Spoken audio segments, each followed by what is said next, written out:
The category valuable, what do you put in it? Sentient beings having conscious experiences. Clearly, everything is an abstract in the sense you call trees trees. It's an abstract word, T-R-E-E. It could have been any kind of word, but we know what the concept is. And we're identifying something that exists in the world. Sentience is different than rock. Sentience is different than even grass. Sentience is different than cloud and cosmos and galaxy. It's different than any of those other things, and it's different in a very loud fucking way.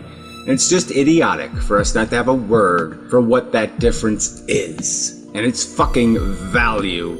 Value is a thing, it's a property that something has, because it has some characteristic that makes it valuable. It's a logical designation. There's category value, and things have properties that'll put it in that category.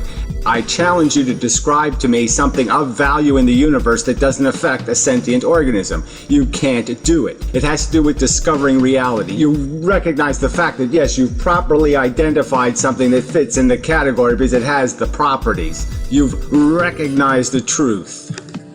The difference between subjective value and objective value. A sentient being in a bear trap is not subjective. It's creating actual value by having a sentient experience. Having a sentient experience creates value. No matter where the sentient is, no matter who the sentient is, and whether the sentient is projecting value or not projecting value to have their sensation is irrelevant. It doesn't matter whether you're having a delusion. You could be in delusionary distress or something, having all kinds of sentient experience. It doesn't matter if your perceptions of reality are wrong, if you're running from the devil or something. It's what you're feeling that matters, as stated over and over and over and over again. The creation of a feeling creates value.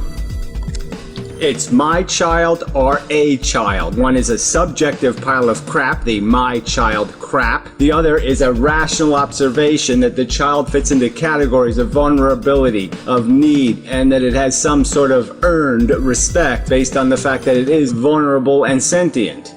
That has a welfare stake. That is understood. Saying I possess it, it's my property, okay, that's a whole different kind of subjective declaration of value that's all projection. It's all just made up. It's not a fucking logical description of reality. It's an illogical emotional reaction.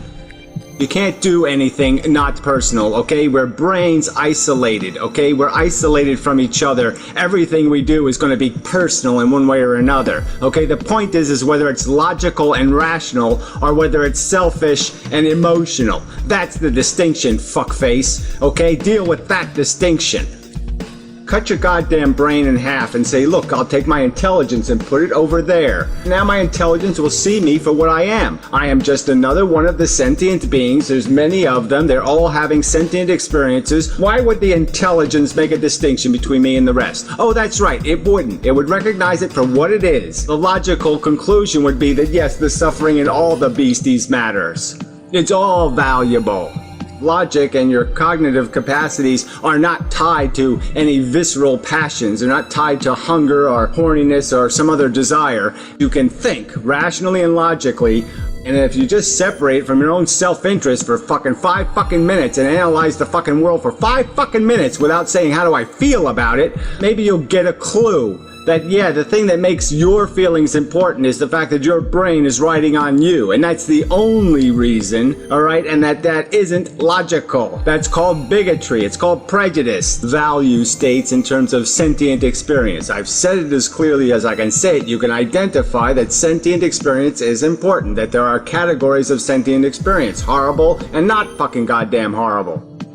And it's not any more complicated than that. If it's horrible, it's not horrible just because it happens to you. It's horrible no matter who it happens to. The other sentient beings are just as valuable in terms of their sensate experience as you are.